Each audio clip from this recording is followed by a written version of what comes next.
नमस्कार। आज हम भारतीय संविधान और राजनीति के एक बहुत ही महत्वपूर्ण और दिलचस्प पहलू पर बात करेंगे।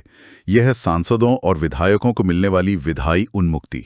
हाँ, मतलब सदन में कही गई बात या डाले गए वोट के लिए जो उन्हें कानूनी कार्रवाई से एक तरह की सुरक्षा मिलती है। बिल्कुल। और इसी से जुड़ा है रिश्वतखोरी का पेचीदा मुद्दा। क्या कोई सांसद या विधायक सदन में वोट डालने या कुछ कहने के लिए अगर रिश्वत लेता है तो उसे इस उन्मुक्ति का फायदा मिल सकता है? ये सवाल सालों से बहस में था। हाँ, और हाल ही में सुप्रीम कोर्ट के एक बड़े ऐतिहासिक फैसले ने इस पर स्थिति साफ की है। अनुच्छेद 105(2) और 194(2) की जो पुरानी व्याख्या थी उसे बदल दिया है। तो चलिए आज इसी पूरे मामले को गहराई से समझते हैं। बिल्कुल, और ये समझना जरूरी है क्योंकि ये सिर्फ कानून की बात नहीं, ये हमारे लोकतंत्र की शुचिता और हमारे जनप्रतिनिधियों की जवाबदेही से सीधा जुड़ा है। कई दशकों से आप देखिए 1998 का पीवी नरसिम्हा राव बनाम राज्य का जो फैसला था वो इस पर नजीर था। अब वो मामला काफी चर्चित रहा था। उसी ने वो स्थिति बनाई थी जिस पर अब सुप्रीम कोर्ट ने पुनर्विचार किया है और हाल के फैसले ने उस पुरानी समझ को पलट दिया है। तो ये जानना अहम है कि अदालत ने ऐसा क्यों किया। तो शुरुआत करते हैं उस केस से जिसने इस पूरे मामले को फिर से सुप्रीम कोर्ट तक पहुंचाया। ये झारखंड का मामला था ना? हाँ, झारखंड मुक्ति मोर्चा की एक विधायक थी।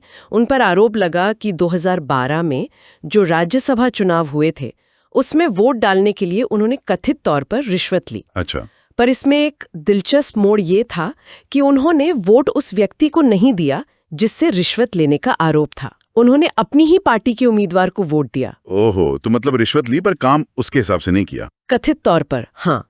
और यहीं से वो पीवी नरसिम्हा राव वाले फैसले का जो विरोधाभास था वो खुलकर सामने आ गया। क्या विरोधाभास था उसमें? देखिए, उस पुराने फैसले का निचोड़ एक तरह से ये था कि अगर कोई सदस्य रिश्वत लेकर वादे के मुताबिक वोट दे दे या भाषण दे दे तो उसे अनुच्छेद 105(2) या 194(2) के तहत मतलब कानूनी कार्रवाई से छूट मिल जाएगी। अच्छा। हाँ, लेकिन अगर वो रिश्वत तो ले ले पर वादे के मुताबिक काम ना करे, जैसा इस झारखंड वाले मामले में आरोप था, तो उस पर मुकदमा चल सकता था। ये तो बड़ी अजीब बात हुई। मतलब वादा निभाओ तो बच जाओ, ना निभाओ तो फंस जाओ। बिल्कुल।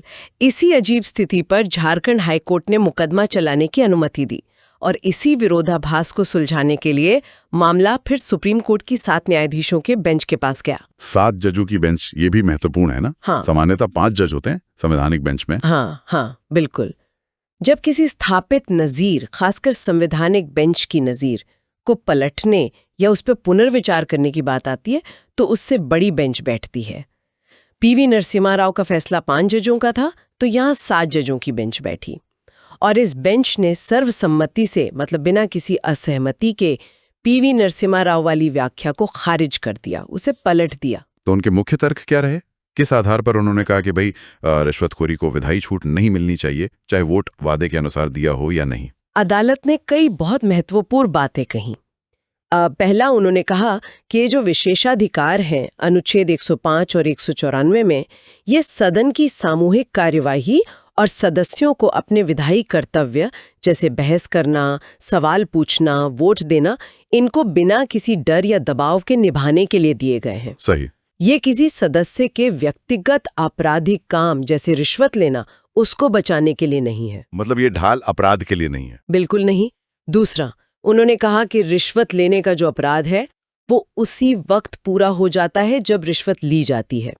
ये मायने नहीं रखता कि उसके बाद सदन में वोट किसको दिया गया या भाषण क्या दिया गया, अपराध तो हो चुका। अच्छा, ये बहुत अहम पॉइंट है। हाँ। और तीसरा, अदालत ने जोर दिया कि रिश्वतखोरी और भ्रष्टाचार जो है वो सार्वजनिक जीवन में ईमानदारी, शुचिता, उसको खत्म करते हैं और वो उस उद्देश्य को ही नष्ट कर देते हैं जिसके लिए सदन में अभिव्यक्ति की आजादी दी गई है।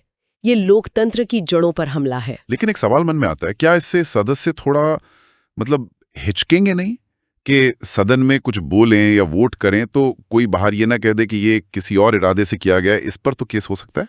नहीं, देखिए, अदालत ने इस पहलू पर भी बहुत स्पष्टता दी है। उन्होंने साफ किया कि सदन के अंदर दिए गए वोट या कहे गए भाषण के आधार पर, मतलब उसके कंटेंट के आधार पर, कोई आपराधिक कार्रवाई नहीं होगी।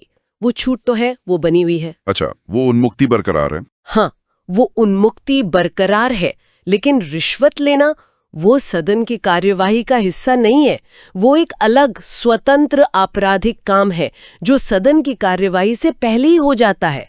तो अदालत ने कहा कि आपराधिक न्याय प्रणाली का जो अधिकार क्षेत्र है वो अलग है और सदन का अपने सदस्यों पर अनुशासन बनाए रखने का अधिकार अलग है। दोनों अपनी अपनी जगह काम कर सकते हैं। और वो ब्रिटेन वाले विशेषाधिकारों से तुलना पर भी कुछ कहा था शायद। हाँ, वो भी एक महत्वपूर्ण बिंदु था।